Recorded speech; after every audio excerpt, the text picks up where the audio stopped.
اعوذ باللہ من الشیطان الرجیم بسم اللہ الرحمن الرحیم۔ تمام حمد و صلاح کے لیے جو عالمین کا رب ہے، اللہ کو درود و سلام سرکار محمد مصطفیٰ صلی اللہ علیہ وآلہ وسلم اور اس کی آل اطہار پر جو ہمارے کے باعث عزت و شفاعت و افتخار ہے۔ میری حیثیت یہاں میزبان کی ہے، میں شکرگزار ہوں بھائی سید ندیم عباس کاظمی صاحب کا، ہمارے میر کارواں جناب سید رضا عباس نقوی صاحب کا۔ احسان کی سب سے خوبصورت تعریف یہ ہے کہ کسی کے جانے کے بعد اسے یاد رکھا جائے، اور کسی کے جانے کے بعد اسے یاد رکھنا نسل کی پہچان ہے۔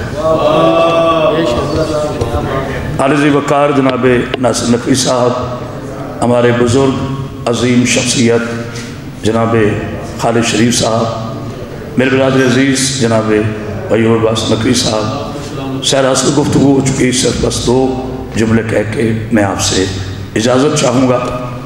محسن نقوی صاحب ایک صدی کا نام ہے، ایک سحر انگیز شخصیت، ایک عظیم شاعر، عظیم دانشور، عظیم خطیب، بہترین ذاکر اور ان سب سے بڑھ کر بہترین انسان۔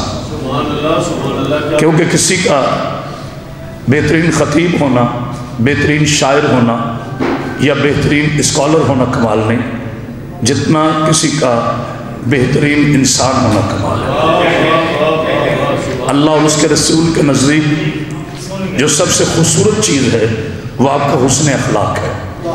اور محسن نقوی صاحب ان شخصیات میں سے تھے کہ جن کے لیے صرف ایک جھگڑا ہوتا تھا، اور وہ جھگڑا یہ تھا کہ محسن سب سے زیادہ مجھے چاہتے ہیں۔ بڑی کم لوگوں میں یہ چیز پائی جاتی ہے جو شہید محسن نقوی کے اندر اللہ نے کوٹ کوٹ کے بھری ہوئی تھی۔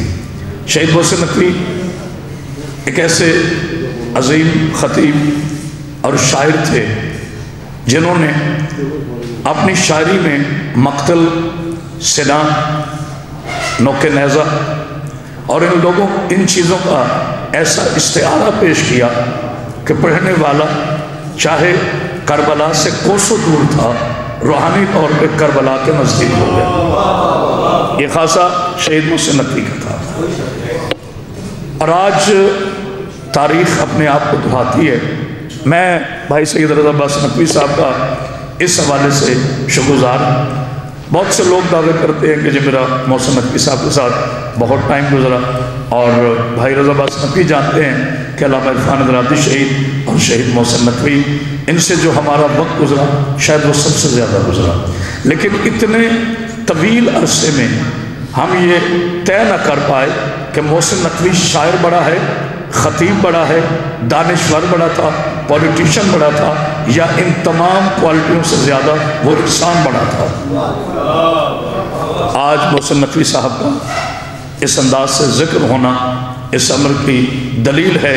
4 مصرے ہدیہ کر رہا ہوں، کسی عظیم شاعر کے ہیں کہ ہم نہ ہوں گے رتیں یوں ہی بدلتی جائیں گی، ہم نہ ہوں گے رتیں یوں ہی بدلتی جائیں گی، وقت کے چہرے پہ ایک نوحہ لکھا رہ جائے گا، پھر کوئی شاعر کسی برگد کے بوڑھے پیڑ پر ایک نام کھود کے اسے دیکھتا رہ جائے گا۔ صدیاں گزرتی رہیں گی، نسلیں بدلتی رہیں گی، قلم تبدیل ہوتے رہیں گے، کرتاس بدلتے رہیں گے، نظمیں آتی رہیں گی، مصرے لکھے جائیں گے، لیکن محسن نقوی کل بھی زندہ تھا، آج بھی زندہ ہے، اور انشاءاللہ تا قیامت امہ مسلمہ کے دلوں میں وہ زندہ رہے گا۔ وما علینا الا البلاغ۔